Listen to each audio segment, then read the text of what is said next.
guys, Jamie here, New England Haunter. Welcome back. I appreciate you stopping by. Yard Haunt update number 11, I believe we're on. Had a crazy week. I was hoping to get some more updates out for you guys, but I do want to mention, man, we had a really heavy rainstorm here a couple nights ago. Went into the next day till noon, really windy, and I thought for sure when I got up in the morning that some of my props would be trashed, and they actually all held up pretty well. I was excited because, as many of you know, this is the first year that I put most of my animatronics out this early in the season. I usually wait till Halloween morning to do that. So I did go through this year and weatherproof them for the ones that are out there now, and they all lasted pretty good, no major issues. Only issue that I do have is my grave popper. For whatever reason, he's just stuck on going up that one side. I did take a quick look at it, and I think it is the motor.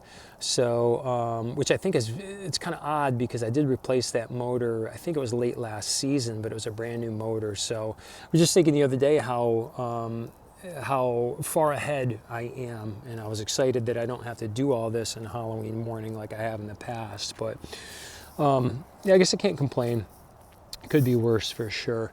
The other thing is, if you guys caught my last build video, what I did was I took a Spirit Halloween Punctured Pete and I repurposed him into what I'm calling a fence banger. I don't know if that's a real thing, that's what I'm calling it. So what's going to happen is he's hanging on to the front of my graveyard fence. It's hooked up to the controller right now along with Steve and Walter. So I want to give you guys an idea of what this is going to look like. So the way the controller is set up is when the sensor is tripped, Pete's gonna go off first. Hopefully we'll get a startle out of that, and then Steve and Walter will go off after that for the kids coming up to get their candy. So let's see if this works. Still working on the timing, but yeah, there we go. Then we got Steve and Walter going off. I mean, how awesome does that look? And I will have a speaker connected with zombie sounds coming from these two. And then it does stop. And there should be a pause. Yeah, there we go. Kids get the candy and turn around and head out.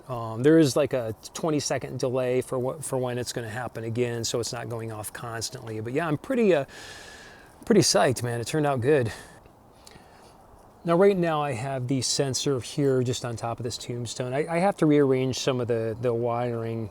That won't be there. That's actually going to be out toward the front over here. So it should, and it'll be pointed so it'll go off like right when they walk up. It'll take some tweaking, but yeah, it's going to be awesome.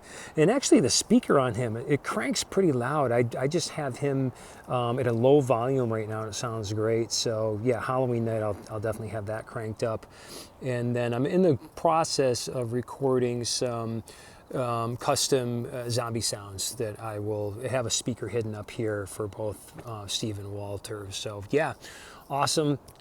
Oh, the other thing too, I do want to mention how the light is behind that tombstone facing up on Walter. I'm going to actually have the same thing on Steve as well as these two statues. Any day now I should be getting new lights from a company called Lumeri. I've used their lights before. Actually, a lot of these string lights that are throughout my display are all Lumeri lights, so I'll definitely be doing an opening for you guys when I get that.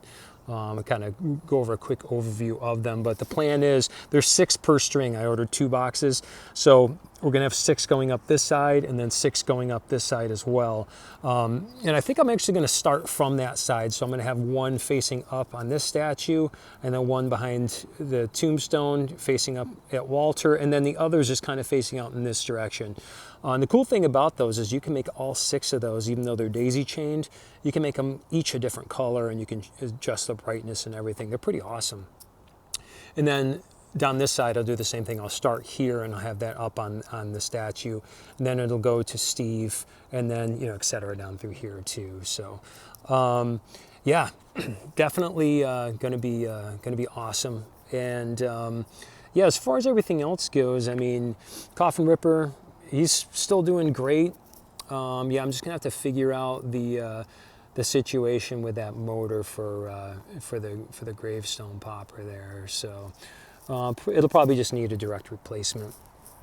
And I know I've showed it to you guys, but Another close-up shot of the Groundbreaker, turned out awesome. I did talk to Jordan again at My Flippin' Life. He's slamming busy with his, he does a pro hunt.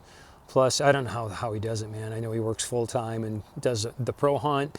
Plus, he's doing his YouTube channel. And on top of that, doing his, you're just keeping up with his display in general. So, yeah, looking forward to seeing what he comes up with for the Groundbreaker that I sent to him. So, the other thing I am going to do, and I meant to do this today, as a matter of fact, is that 7-foot Reaper that I had back there. I did mention in some hunt updates, it might have been like the first or second video that I did, that I was having problems with the sensor on that.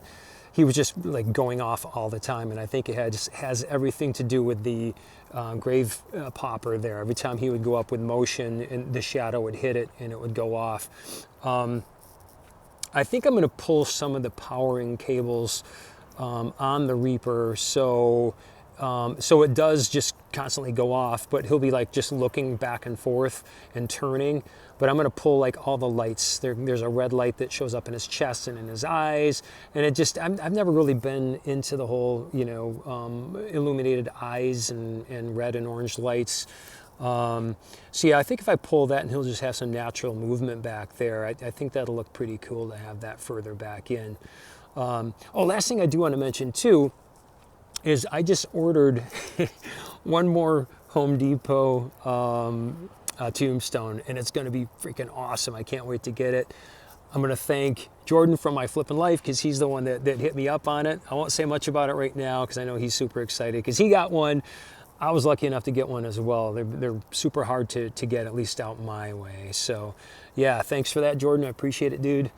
And yeah, that's pretty much it. I am working on another build video for you guys that will be out this Sunday. I'm pretty excited about it. I don't want to say too much about it, but yeah, I'm super stoked for that one. So hope everybody's having a great week, and we will see you guys in the next video. Take care.